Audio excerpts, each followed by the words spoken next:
Glimmer 1.7 immediately following Glimmer 1.6, Director, Armsmaster said crisply. A word, if you please.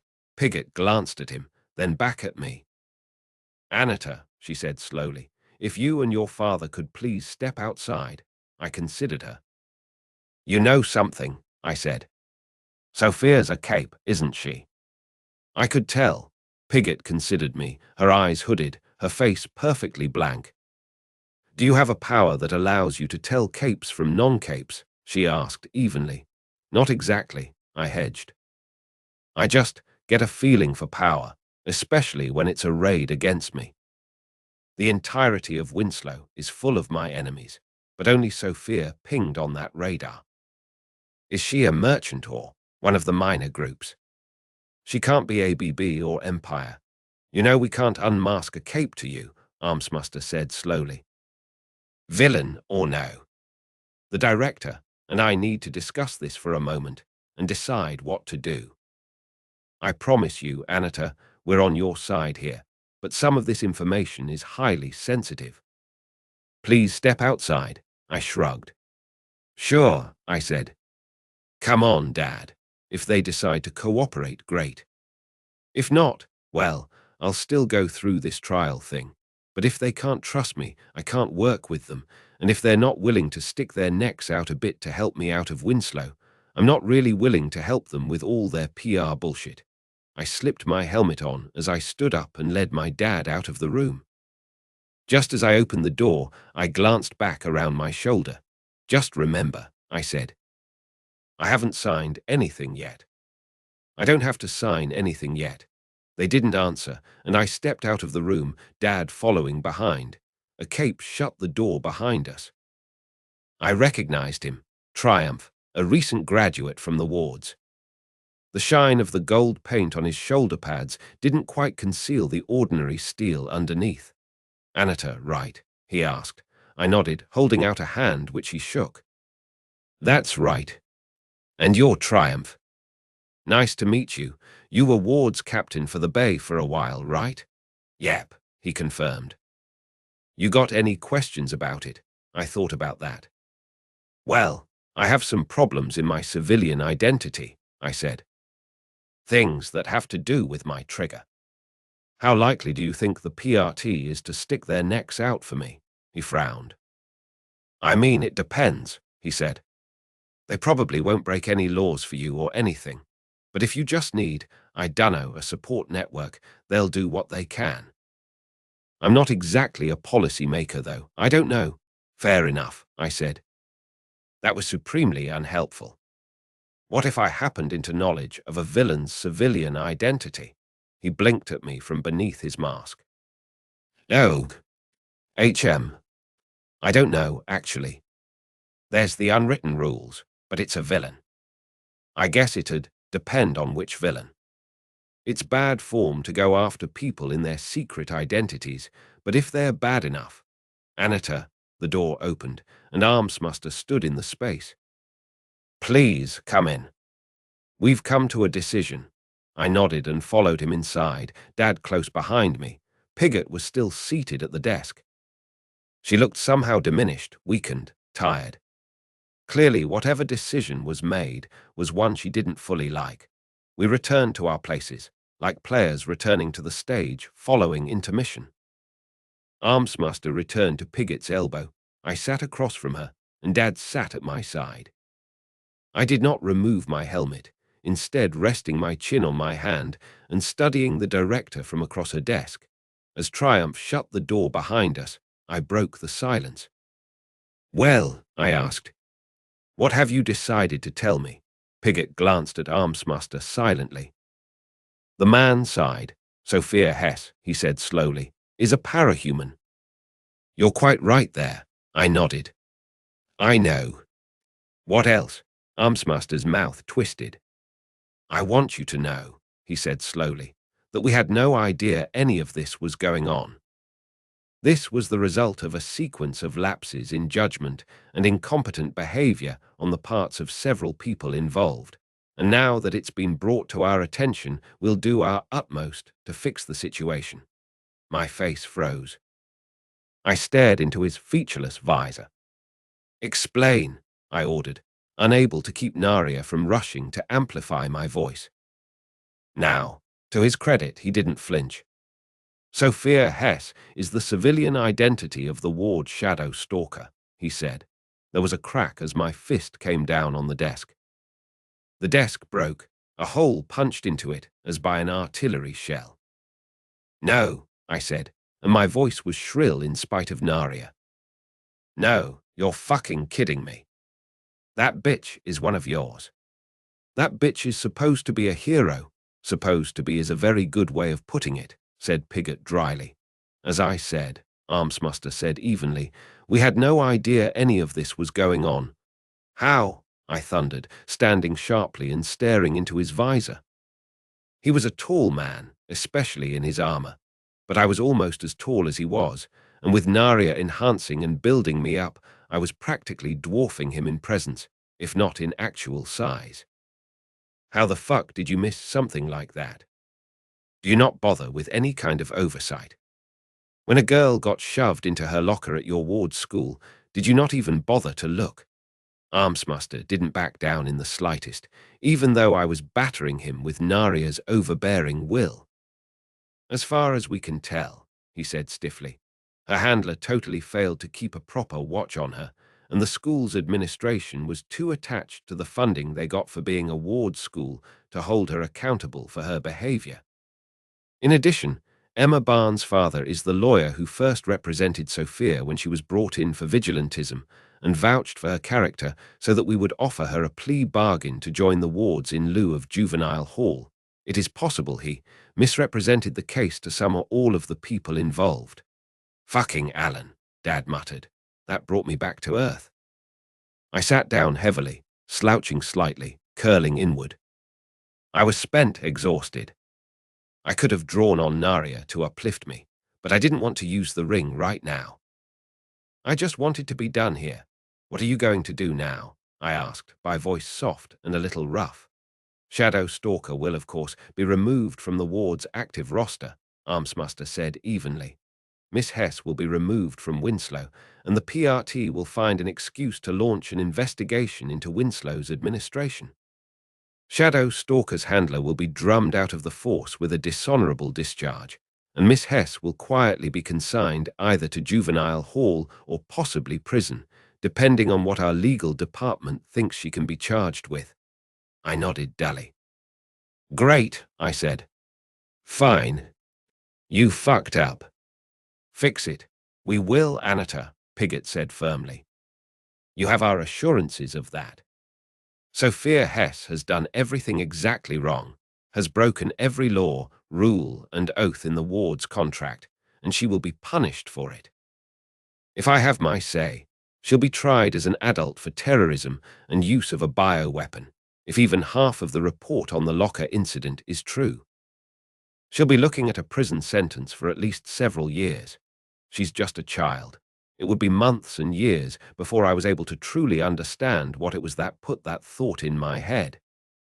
Sophia Hess was a bully, a monster, a demon in human skin. She'd made it her mission to make my life hell for more than a year. She'd taken one of the highest academically achieving girls in middle school and systematically beaten her down until she was practically failing high school and couldn't find it in herself to give a damn. She'd come damn close to killing me, more than once.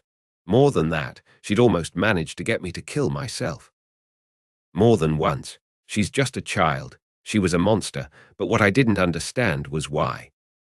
Children aren't born evil. Nothing is. What could have made Sophia into the monster she was? Had she even had a choice? Any more than I had, she'd triggered, same as I. It was so easy to see how, if I'd had any other power, if the three weren't so wonderful and supportive and strong, I could have become a monster myself. I'd spent a week in a madhouse after my trigger, because I'd been a gibbering wreck. I'd gotten better. What if Sophia hadn't? She's just a child. I need to understand, I said thickly. Pardon, Armsmuster said. I looked up at him. I had a feeling my eyes were red. They certainly itched. I don't understand why she'd do this, I said quietly. I need to. I want to talk to her. Face to face. I'm afraid that's against policy, Armsmaster began. I shook my head. I won't hurt her, I said. I don't. I want to understand. I want to hear from her why she did it. She's just a kid. What could have happened to make a child into that? She likely has some disorder, Pigott said flatly. Psychopathy, perhaps. Parahumans aren't famous for being particularly stable. Because we fucking trigger, I said, glaring at her. Because we go through days that are so bad that they color the rest of our lives. Because we get broken down into something less than human and get rewarded for it with more than human power. You'd be fucked up too, Director Pigott, if you had to deal with what we do. If you had to use powers which, every damn day, reminded you of one of the worst moments in your life. I looked back up at Armsmaster. I don't really hate her anymore, I said, and it was honestly true. I pity her, if anything. I don't know what fucked her up this badly, but, well, she was an independent hero even before she joined the wards, right? That's true, said Armsmaster cautiously. She had a habit of being overly brutal, however. I waved that away. If all she wanted was to hurt people, I said quietly, it would have been so much easier to do it as a villain. That's what villains do. She chose to target criminals instead. Why? I'd assume it's so that she'd get the good PR that comes with heroism, said Pigott caustically. Or you met her? I asked roughly. What exactly gave you the impression that she wants to be well-liked? Was it the way she shoves people out of the way like they're dust in her path, or the way she talks to everyone like they're beneath her? No, Director, I can't help but think she set out to be a hero and lost her way. You're serious, Armsmaster said. You want to, what, give her another chance? Sophia doesn't understand chances, I said. I want to understand what makes her tick. I want to figure out where she fucked up. And if she sincerely wants to be a hero, then I want to teach her myself. I want to actually watch her properly and hold her accountable and give her a chance not to shape up, but to be shaped. To be molded into the hero that I think she wants to be. Pigott and Armsmaster looked at each other. We'll have to discuss this, Pigott said. But we're outmanned in Brockton Bay, said Armsmaster thoughtfully. There's no question that another hero on the roster would be a good thing, but only if you think you can actually make Shadow Stalker into a net positive. I don't know, I said truthfully. I need to talk to her. Well, we'll certainly consider it, said Armsmaster, looking back at me. In the meantime, if you could follow Triumph to have your powers tested and rated, we'll consider your idea. Thank you, I said, standing up. If you could just give me an interview room or something to talk to her in private for about half an hour. I can't promise we'll come to an agreement, but I'll try to make the offer. And I won't hurt her. We'll consider it, said Pigott flatly. If you please, I left. Dad followed. Taylor, he said lowly, as Triumph led us down a corridor toward power testing. I get that you want to be the better person here, but are you sure? It seems insane to want to give someone like her a second chance. Third chance, I corrected him. And yes, I'm sure. She's a child, Dad. If she knows anything about right and wrong, it's because she's learned it, and she's not so old yet that she can't unlearn it. She's an asset, if nothing else, and I'd rather not waste it. Well, I'm really proud of you, he said with a wan smile. I don't think... No, I know I couldn't do that. I'm just worried about you. I know you said you wouldn't hurt her, but don't let her hurt you, either. You don't have to worry about that, I chuckled. I'll be perfectly safe. Why would they kick me out? Shadow Stalker snarled. I haven't done anything, Naria sang in my veins, allowing me to look my tormentor in the eye unblinking and overpower her very presence with my own. I chuckled. Oh, you are funny, I said, and took off my helmet. I saw the slight tilt of her head, saw her reel, saw her try to reconcile the world of 2 seconds ago with the world of now, and fail. I knew exactly how she felt. "Sit down, Sophia," I said, "and let's talk." No, Sophia's voice was strangled by more than just the helmet. I could practically hear her heartbeat accelerating, the adrenaline rushing to her brain. "It's in your interest," I told her truthfully. "If you walk out now, there's no hope for you. No. No way. You. A ward. A hero. You don't even know what that word means." "I said the same thing when I found out, you know," I asked rhetorically, a light laugh bubbling up to color the words. "You." The girl so vicious and vile. She thought shoving a classmate into her locker with a literal biohazard was an innocent prank. But them's the breaks, I'm afraid. No, her voice was getting high, almost panicked. "No, fuck this. I'm not going to work with you.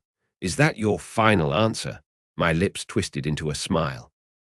Part of me hoped she would just walk out, sitting here, directly across from the woman.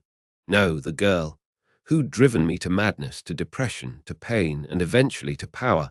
I was reminded of just how deep and strong ran my hatred for her. But she's just a child. As much as I was enjoying this conversation, enjoying getting her on the back foot for once, enjoying being the one with all the power, I had a goal in mind. I needed to know. Because, believe me, I would love to have you walk out that door right now and be unceremoniously arrested and kicked out on your ass, I told her. It was, of course, true.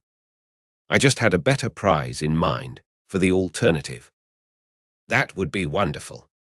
I owe you for a hell of a lot of shit, Sophia. But there's an alternative. Sit down. When she did, my smile widened slightly because I knew I'd won. "Now, Sophia," I said, and in my satisfaction my voice came out practically a purr. "What do you desire? End Arc 1, Glimmer."